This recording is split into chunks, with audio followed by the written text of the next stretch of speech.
شام کی آمد تھی جب ہم اس پہاڑی ندی نالے اور اونچی نیچی گھاس سے اٹے ہوئے علاقے میں میلوں تک پھیلے گھاس کے جنگل میں چلتے جا رہے تھے۔ ہمارے پاس صرف ایک کمپاس بچی تھی جس کی مدد سے ہم اپنی سمت درست رکھ سکتے تھے۔ یہ اندازہ نہیں تھا کہ سرحد یہاں سے کتنی دور ہے اور ہم واقعی پاکستان کی طرف جا رہے ہیں یا واپس بھارت میں۔ گھاس کے اس جنگل میں دشمن بکھلائے ہوئے وحشی درندوں کی طرح ہم پر گولیوں کا منہ برسا رہا تھا۔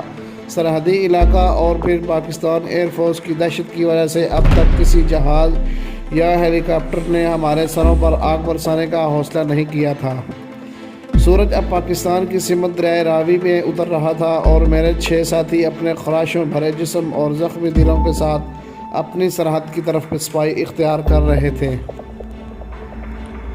ہمارے سروں پر اب ہیوی توپ خانے چلائے گئے گولے سرحد کے دونوں اطراف پرواز کرتے جا رہے تھے، جب اچانک ہی ایک گولہ ہم سے بمشکل 10 گز دور گرا اور زوردار دھماکے کی آواز سے پھٹا۔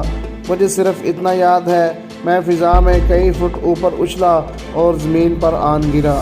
میرے حواس بجا تھے۔ فوجی تربیت کے مطابق میں نے دونوں ہاتھ اپنے کانوں کے گرد جمائے اور زمین بوس ہو گیا۔ زمین بوس ہونے کا یہ عمل اختیاری ہرگز نہیں تھا۔ محض چند سیکنڈ بعد ہی مجھے احساس ہو گیا کہ میں اپنی مرضی سے زمین پر نہیں لیٹا بلکہ اٹھنے کے قابل ہی نہیں ہوں۔ میری پتلون اور قمیض بائیں طرف سے خون میں بھیگ رہی تھی۔ خیریت گزری کہ سینہ، ہاتھ اور منہ محفوظ تھے۔ بعض 2-3 منٹ بعد ہی اپنی قوت ارادی کے بل بوتے پر اٹھ کر بیٹھ گیا۔ میرا سر ابھی تک چکرا رہا تھا۔ اپنے پہلو سے لٹکتی بوتل کھول کر میں نے چند گھونٹ حلق میں انڈیلے تو قدرے سکون ہوا۔ اچانک ہی میری داہنی طرف کسی نے آہستہ سے سر کہا۔ میں نے بڑی ہمت کر کے گردن گھمائی۔ میرا حوالدار گھسٹتا ہوا میری سمت آ رہا تھا۔ اس کا منہ بری طرح زخمی تھا، ہیلمٹ اس کے سر پر نہیں تھا اور چہرے پر سوائے خون کے اور کچھ دکھائی نہیں پڑتا تھا۔ وہ بیچارہ اپنے سر کی خیر گیری کو دیوانہ وار کر کے میری طرف لپک رہا تھا۔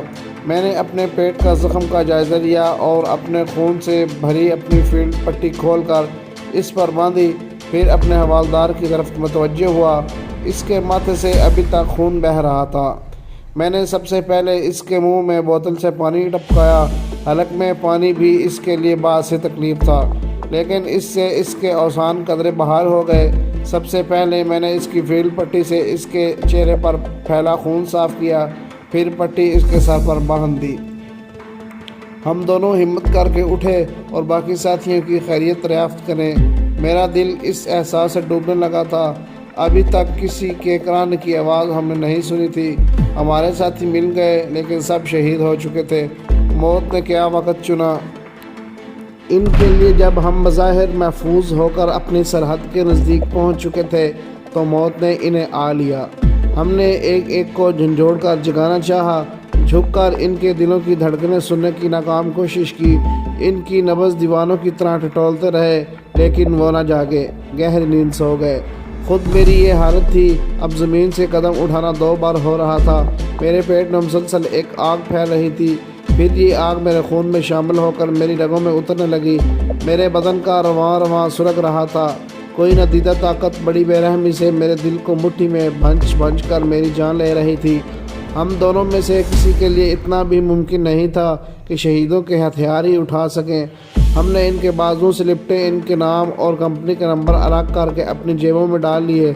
لہو برساتی آنکھوں سے ہم نے اپنے ہاتھ آسمان کی سمت پھیلا کر ان کے درجات کی بلندی کی دعا کی اور پاکستان کی سمت گھسٹنے لگے۔ چلتے چلتے میں ڈگمگانے لگتا تو میرا حوال جو خود بری طرح زخمی تھا مجھے سہارا دے کر بٹھا دیتا۔ صبح تک کا یہ سفر کیسے کٹا بڑی لمبی کہانی ہے۔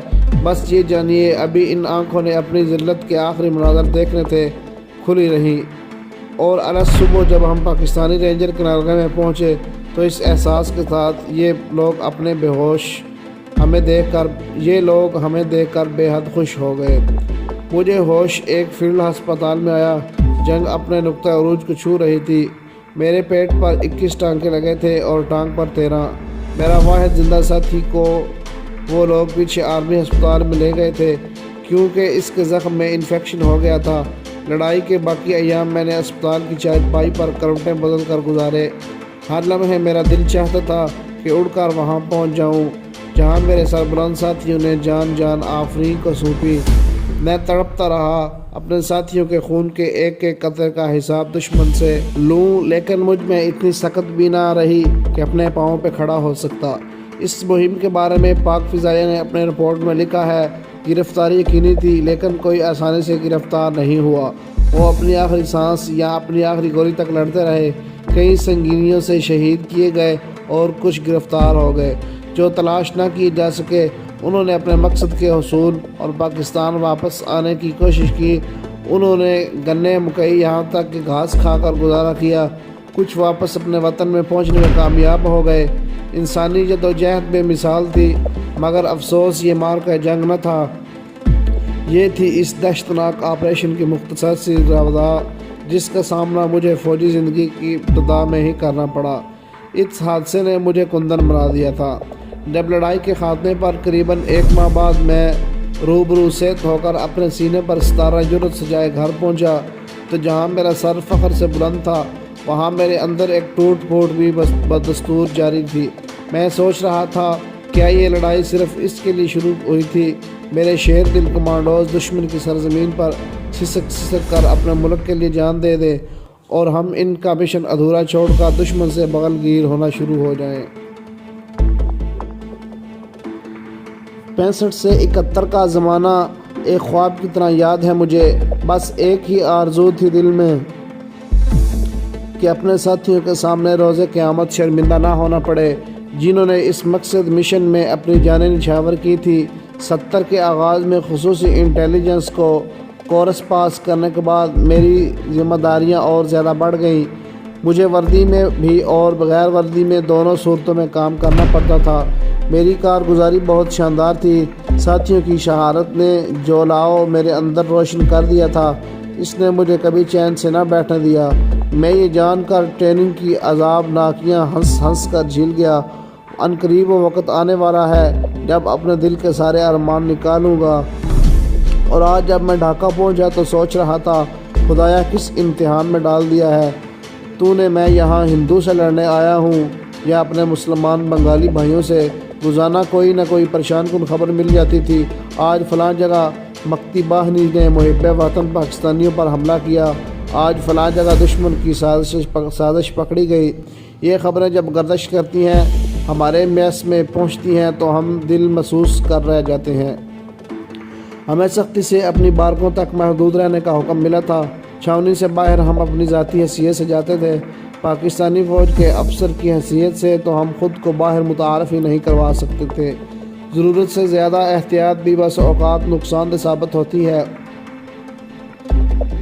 میں سیاسی آدمی نہیں کہ حالات پہ تبصرہ کرنے کی مخصوص منافقانہ انداز سے آپ کے سامنے ان حالات کا تجزیہ پیش کروں، لیکن ایک بات کہنے مجھے بے باک نہیں۔ ہم نے مشرقی پاکستان میں جو کام بہت بعد میں شروع کیا وہ کچھ عرصہ پہلے شروع کر دیتے تو عین ممکن حالات اتنی سنگین نوعیت اختیار نہ کرتے۔ اس کا فیصلہ تو مستقبل کا مورخ ہی کرے گا کس نے کہاں اور کتنی غلطی کی۔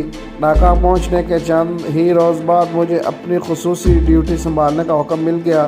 میرے لیے یہ حکم نعمت وغیرہ سے کم نہیں تھا۔ سارا دن چھاؤنی میں بیٹھ کر الٹی سیدھی خبریں سن کر کڑتے رہتے تھے۔ میدان عمل میں اتر کر دشمن سے دو ہاتھ کرنا بدرِ جہاں بہتر اور میرا مشن بھی تھا۔ ہمیں ڈھاکہ میں شہر میں اپنا خفیہ آفس قائم کر کے حالات پر نظر رکھنی تھی، کیونکہ انٹیلیجنس رپورٹس کے مطابق دشمن نے اپنی تربیت یافتہ ایجنٹ عورت اور مرد بہت پہلے سے یہاں داخل کر رکھے تھے۔ بھارتی انٹیلیجنس سراغ کی تربیت یافتہ عورتیں تو اپنے فن میں یکتائے روزگار تھیں، اعلیٰ طبق میں اپنا اثر و رسوخ قائم کرنا، بڑے اور اہم مناصب پر فائز افسران اور مراسم استوار کر کے اپنے مطلب کی معلومات حاصل کرنا اور انہیں سرحد پار پہنچانا ان کی ڈیوٹی تھی۔ اس سلسلے میں بھارتی انٹیلیجنس کی خوش قسمتی یہ بھی تھی کہ اپنے اس کام کے لیے انہیں مقامی غدار میسر آ گئے تھے۔ یہ لوگ نہ صرف خود دشمن کے اعلی کار تھے بلکہ معصوم اور بھولے بھالے ذہنوں کو زہریلے پراپوگنڈے سے مسموم کر کے انہیں ورغلاتے اور اپنے گھرانے مقاصد کے لیے بروئے کار لاتے تھے۔ بہت سی بنگالی لڑکیاں اور لڑکے ان کے لیے کام کر رہے تھے۔ ان میں سے زیادہ تعداد ان کی تھی جن کے والدین عوامی لیگی ذہن رکھتے تھے یا پھر جو ہندو تھے۔ بعض اپنی مرضی سے، بعض ورغلائے جانے پر، کچھ حالات کے ہاتھوں مجبور ہو کر اس گھنونے دھندے میں ملوث تھے۔ ہم مسلمان تھے، ہمارا ایمان تھا، مسلمان آپس میں بھائی بھائی ہیں۔ ہمارے افسران نے ہمیں یہی بتایا، ہمارے بھائیوں کو ورغلایا گیا ہے، انہیں گمراہ کیا جا رہا ہے، اگر وہ زیادتی بھی کریں تو ہمیں خاموش اختیار کرنا ہے۔ میرے علم میں متعدد ایسے واقعات آ چکے تھے۔ بعض مقامات پر پاکستانی فوج کے جوانوں کو طیش دلانے کے لیے گالیاں دی گئیں، لیکن یہ لوگ خاموش رہے۔